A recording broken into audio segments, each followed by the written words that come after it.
கற்றது உலகளவாகவும் கல்லாதது கைமண்ணளவாகவும் இருக்கட்டும். Hello everyone, எல்லாரும் எப்படி இருக்கீங்க? நல்லா இருக்கீங்களா?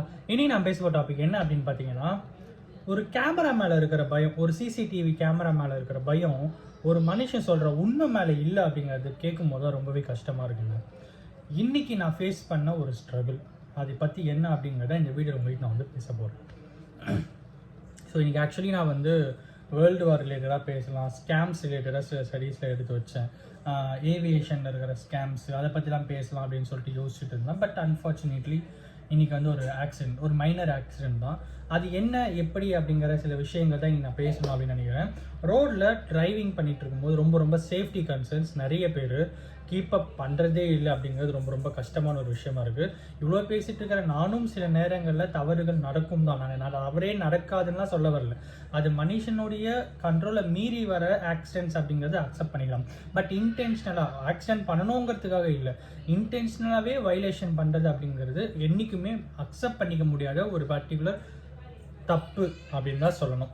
ஸோ என்ன ஆச்சு அப்படின்னு பார்த்தீங்கன்னா, இன்றைக்கி என்னோடய 2 வீலர் வந்து மெக்கானிக் ஷாப்பில் விட்டுருந்தேன். ஸோ ஆயில் சர்வீஸ் பண்ணுறதுக்கு மெக்கானிக் ஷாப்பில் விட்டுருந்தேன். நீ மார்னிங்லேருந்து நான் ஃபுல்லாக காரில் தான் வந்து ஆஃபீஸ் போயிட்டு வந்தது எல்லாமே நான் காரில் தான் போயிட்டு வந்தேன். ஸோ ஈவினிங் ஆஃபீஸ்லேருந்து ரிட்டர்ன் வந்துட்டு அதுக்கப்புறம் நான் மெக்கானிக் ஷாப் ஃபோன் பண்ணேன். வண்டி ரெடி ஆகிடுச்சு அப்படின்னாங்க. சரி ஓகே, வண்டி நான் டெலிவரி எடுத்துக்கலான்னு சொல்லிட்டு நான் என் தம்பியை வண்டியில் கூப்பிட்டு போனேன். தம்பியோட வண்டியில் நானும் அவனும் போனோம். போயிட்டு வண்டியை வந்து எடுத்துக்கிட்டு சரி ஓகே பெட்ரோல் போட்டு போகலான்னு சொல்லிட்டு பெட்ரோல் போட்டுன்னு வர நேரத்தில் என்ன ஆச்சுன்னா, நான் வந்து ஃப்ரண்ட்டில் வண்டியில் போயிட்டு இருக்கேன். பின்னாடி என் தம்பி வந்து அவனோட வண்டியில் வந்துட்டு இருந்தான். ஸோ நான் வந்து ஓட்டின்னு போயிட்டு இருக்கிற டைமில் ஆப்போசிட்டில் வந்தவங்க, அது வந்து பேரிகேட்லாம் இல்லை, டிவைடர் எதுவும் இல்லை, நார்மலாக ஒரே ரோடு தான். 1-2 வே தான், ஒரே ரோடு 2 வே, டிவைடர் எதுவும் கிடையாது. ஸ்ட்ரைட்டாக நீங்கள் எப்படி வேணாலும் வந்துட்டு போகலாம் அந்த மாதிரி இருக்கும்னு வச்சுக்கோங்க. ஸோ ஒருத்தர் என்ன பண்ணாருன்னா, நடு ரோட்டில் கூட இல்லை, நாங்கள் போகிற லேண்டில் ஆப்போசிட் லேண்டில் ஒரு 10% வந்துட்டு இருக்காரு. அவர் மட்டும் வந்தால் கூட பரவாயில்ல. பட் அவர் என்ன பண்ணாருன்னு பார்த்தீங்கன்னா, அவர் மட்டும் வரல. அங்கே அவரோட பையன், முன்னாடி அவங்க பையன், பின்னாடி இவருக்கு பின்னாடி ஒரு சைக்கிள், புதுசாக வாங்கின ஒரு சைக்கிளை இப்படி வச்சுக்கிட்டாங்க. வண்டியை ஓட்டினே இருக்காங்க, இப்படி வச்சுக்கிட்டாங்க. இந்த பக்கமும் டயர் இருக்குது, இந்த பக்கமும் டயர் இருக்குது, ஹேண்டல்லாம் இருக்குது. ஸோ வண்டி சைக்கிள் இப்படி பிடிச்சிக்கிட்டாங்க. அவங்களுக்கு அந்த சைக்கிளுக்கு பின்னாடி அவங்க பார்த்து அந்த பர்டிகுலர் ட்ரைவ் பண்ணுற பர்சனுடைய ஒய்ஃப் வந்துட்டு இருக்காங்க. ஸோ இவங்க என்ன பண்ணுறாங்கன்னா, சைக்கிள் எடுத்துகிட்டு போகிறதே தப்பு.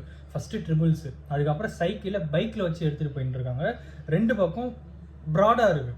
வண்டி 2 வீலர் தூரத்துலேருந்து பார்க்கும்போது அது சைக்கிள் டயர் கருப்பாக இருக்கிறதுனால தெரியல. ஸோ என்னாகுன்னு பார்த்தீங்கன்னா, சரி 2 வீலர் தான் ஏதோ வருது போல அப்படின்னு தான் தெரியும். கிட்ட வரும்போது தான் சைக்கிளோட டயரே தெரியும்.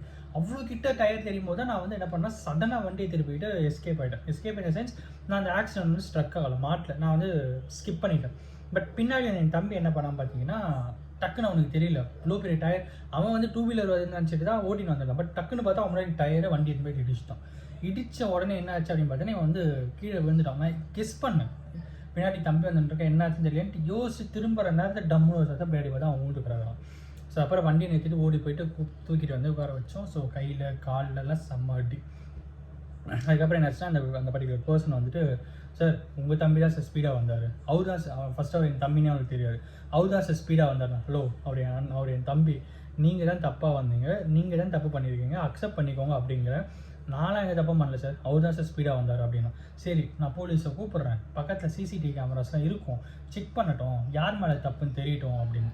அதுக்கப்புறம் என்ன சொன்னாலும், ஆமாம் சார் என் மேலே தான் சார் தப்பு. உடனே மாறுறாங்க, ஆமாம் சார் என் மேலே தான் தப்பு, போலீஸ்லாம் கூப்பிடாதீங்க, சிசிடிவி கேமராலாம் வேணாம், என் மேலே தான் தப்பு, நான் தான் தப்பாக வந்துட்டேன், நான் தான் தப்பான ரூட்டில் வந்துட்டேன், சைக்கிள் வர எடுத்து வந்து என் மேலே தான் சார் தப்பு, என்னை மன்னிச்சிக்கோங்க அப்படின்னு சொல்லி. அதுக்கப்புறம் நீங்கள் ஃபஸ்ட்டே சொல்லியிருந்தா கூட நான் உங்களை விட்டுருப்பேன், இதில் நான் விடுற மாதிரி இல்லை, நீங்கள் என்ன பண்ணுங்கள், ஹாஸ்பிட்டலுக்கு கூப்பிட்டு போயிட்டு அவனுக்கு ஃபஸ்ட் எய்ட் கூப்பிட்டு போங்க, அதுக்கப்புறம் என்ன ப்ரொசீஜர் பார்க்குறேன் அப்படிங்கிற. அவர் வந்து இல்லை சார், அதெல்லாம் இல்லை, நான்லாம் வந்து அவ்வளோ தூரம் வந்துருக்கேன் சார், நான் போனேன் சார் அப்படி இப்படின்னு கூட அவருக்கும் ஒரு பக்கம் கூட சரி, எங்களுக்கு ஒரு பக்கம் கூட சரி.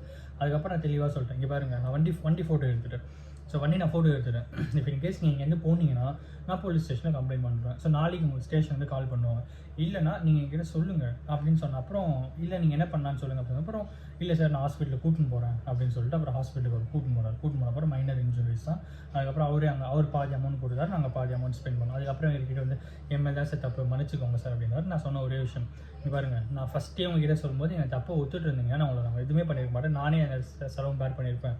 நீங்கள் தப்பு ஒத்துக்காத தான் நீங்கள் மேலே கோவம் வந்துச்சு, அதனால தான் நான் உங்ககிட்ட பேசினேன், நான் என்ன பேசினேன் மன்னிச்சிக்கோங்க அப்படின்னு சொல்லிட்டு அவர் பேலன்ஸ் அமௌண்ட்டு என்னங்க ஹாஸ்பிட்டல் சொல்லுங்கள், இதெல்லாம் வேணாம் நீங்கள் வச்சுக்கோங்க, நீங்கள் போய்ட்டு உங்கள் இதுவை பார்த்துக்கோங்க அப்படின்னு சொல்லிட்டு அப்புறம் நான் அனுப்பிச்சிட்டு வந்தேன்.